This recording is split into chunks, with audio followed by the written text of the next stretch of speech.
Let me then proceed. Where were we? Yes, Stavros' question, which is also under the general theme. As far as I understand it, Stavros wrote, in the previous account, what triggered the attention processor to engage in comprehension was the recognition of intentional agents' communicative intention directed to some addressee.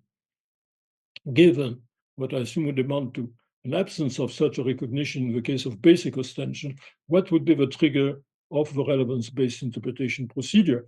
And here, so it's indeed we're in the same range of issues, and it's true that it's first it may be that we're not expressing ourselves as well as we should, and these are there are subtle distinctions. The what engaged, indeed, to use your words, what triggered the statutory process to engage in comprehension is not so much the recognition of intentional agent communicative intention, but of the fact that the agent has such a communicative intention towards the addressee. So again, it doesn't have to be meant, or more simply, to recognize the type of action that's being performed.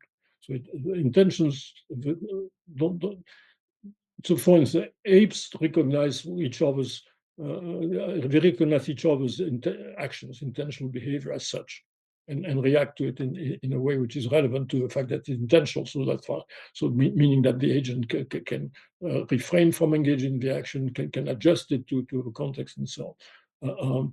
Again, this doesn't mean recognizing that an action is intentional, behavior is intentional, needn't involve any form of meta representation.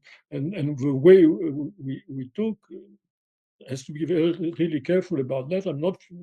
We've tried to be careful, and maybe we have not been as much as we should in the paper.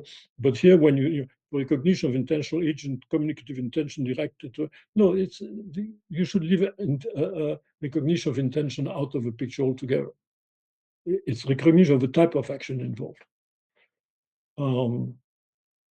So the trigger of a relevance-based interpretation in our case is always the recognition that you're being addressed, and that elicits a presumption or expectation of relevance. Full stop. And whether, in order to satisfy that expectation or confirm that presumption, you have to mentalize or not depends on the cases.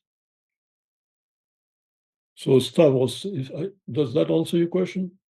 Yes, hi, I got disconnected for the last couple of minutes, but generally, yes, I think that even your previous answer sort of gave me a lot to think about. Oh, So, okay. yeah. Thank you. I think Now it's much clearer. Okay, that's good. And your sound is not very good. If you want to intervene again. Yes, I'm sorry. I'm outside. I'm sort of traveling Okay. at the moment. So yeah, thank you very much. Okay, but thanks for your reply. Thank you. Okay, Thank so we move to the next. So basic versus mentalistic ostension, which was present in many of your questions, one way or another. So Eduardo, again, so the authors illustrate the distinction between basic versus mentalistic ostension by discussing two examples of pointing gesture. The first, where pointing targets a visible object on the sofa, in vignette 1. The second, where the communicator points towards a wristwatch to inform the addressee that it's time to go to the party, second vignette. How is to be characterized the intermediate case, whereby the addressee is looking for a missing object and the communicator points towards one of two opaque boxes where the object is located, and we refer to the experiment of Bain, Carpenter, and Tomasello. In fact, there's quite a such experiment. So first, a little comment on, and I'll read the rest of your question later. So this experiment done with apes, instinct. What happens is a piece of food that the ape wants is hidden in one of two boxes. The ape knows that it's been hidden in one of the two boxes, doesn't know which. The experimenter at that point stands in front of the ape, and what he or she does, let me put myself as a distance, is no ostension, looking forward, both hands pointing to the two boxes, no calling, no ostensive signal of any kind. And so I've asked our friends in the animal literature if they or others have performed compares two conditions, an experiment where you do that with two conditions. One, where you do this kind of standard, totally blend type of pointing without engaging, without addressing basically the chimp in any clear way, as compared to a case where you would go to strong ostension, calling the ape by its name, looking at it, not just pointing, but turning also, so engaging also gaze following and so on. It has never been done. So it's not, as far as I know, again. But I recently again asked Joseph Paul, and he confirmed that it has never been done. So I assume that is the case. So we don't know how he would react to that. But the question is a good question, and you can ask indeed about human beings and so on. But there's a third vignette later in the article. You may remember, which was in part inspired by this question of opaque box. We didn't have two boxes, but we imagined two scenarios. The mother, in one case, points to a box which is the boy's own toy box, where he often puts his tablet, and another where she points to another box, which is the boy's little sister toy box, and where the tablet normally doesn't go. And we made the following suggestion. In the first case, just looking at his own toy box, where the tablet often goes, is enough to, it doesn't have to go through thinking, what does she mean? Because that triggers in him the notion, yeah, that's a possible location I should look at. So then basic ostension may be enough, no mind reading involved to get the suggestion that he should open the box to look for his tablet. As opposed to when she points to the other box where normally his tablet doesn't go, and then he may be somewhat puzzled, but because there's the expectation of relevance elicited by the ostensive behavior, he can make sense of it indeed by saying, oh, she knows or she thinks or she wants me to understand that the tablet is in my sister's toy box. So in the case of a two opaque box, indeed, the mere pointing is not enough, and you have to go for a little bit of mentalizing, maybe very minimal, but some of it seems. Anyhow, that's what's at stake. So we do have a vignette that addresses, I think, the question you're asking. And then you ask, what would be the difference between this case and another case where the communicator simply utters a red box without pointing? Well, red box is, a red box doesn't mean your tablet is in the, or your food is in the red box or whatever. So that's verbal communication. If it's a case of standard verbal communication, then that calls for mentalizing, because again, the signal does not unambiguously identify the information that the communicator is trying to convey. There are cases where people have to pass an object for professional reasons, say a surgeon and her assistants, and so on, where you just name the object and it's totally contextually determined that this means pass me the, okay. So in such cases, the fact that the signal is used doesn't make it necessary to engage into a mentalizing process. But does that, Eduardo, answer this question of yours? Yeah, thank you. I would have a follow-up on the example that you have provided between the pointing to opaque boxes, and one was the kind of usual location of the tablet, while the other one was the unusual location. So in this case, we have both ostension. In both cases, we have ostension who trigger a searching for relevance.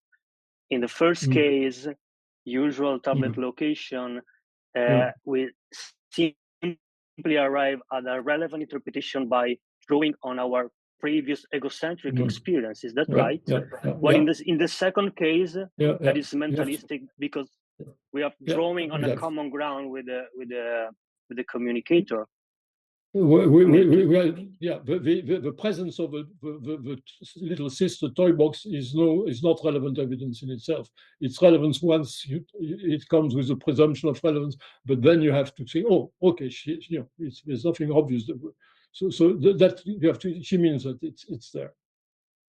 So we can draw the distinction as egocentric cases versus more allocentric. And you can make a continuum of cases. With one, it's totally obvious that this is the right place to look. So one it's typically not at all, and so on. And you could have case in between where the degree to which the addressee should resort to mentalizing is relatively under the, it could be one way or another. So okay, thanks a lot. You're welcome. So let me return to where we were.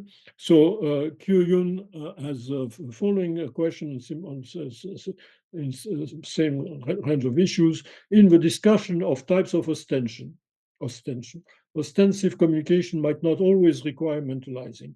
Do communicators expect that the addressee mentalizes and uses mentalistic inferences only when they formulate their utterance of mentalistic cases, or do they presume that the addressee are always mentalizers and consider this even when they formulate utterances of basic case, i.e., whether the communicator considers that the addressees can mentalize even in the basic case? So if I understand your question correctly, I would say this.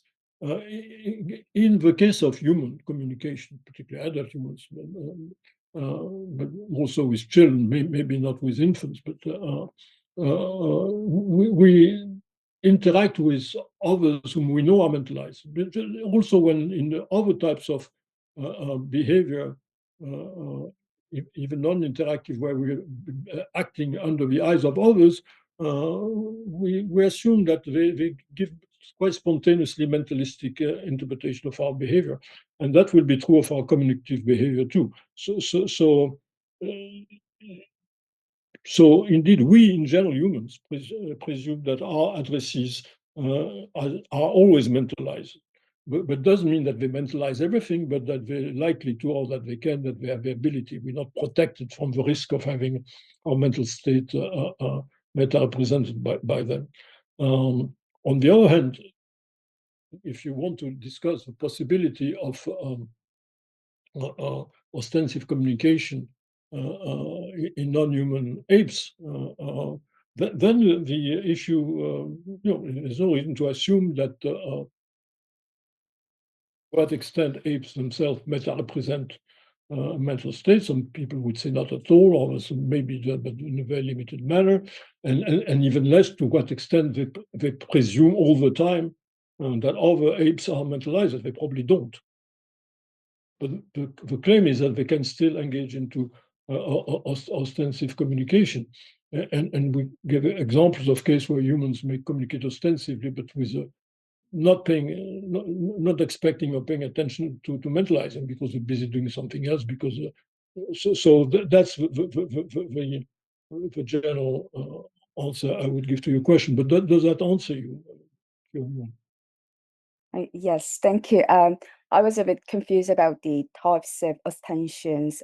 So according to your definition about the two different types of ostension, this quite depends on what kind of evidence the communicators actually provide. But even though the communicators provide observational evidence, but addressees can consider this as interpretative. But on the other hand, also, even though the communicators provides interpretational evidence, addressees can think this is something observational. So I was a bit confused. In that cases, do we have to call the basic ostension just based on the what kind of evidence the communicators provide, or do we have to consider it depends on how the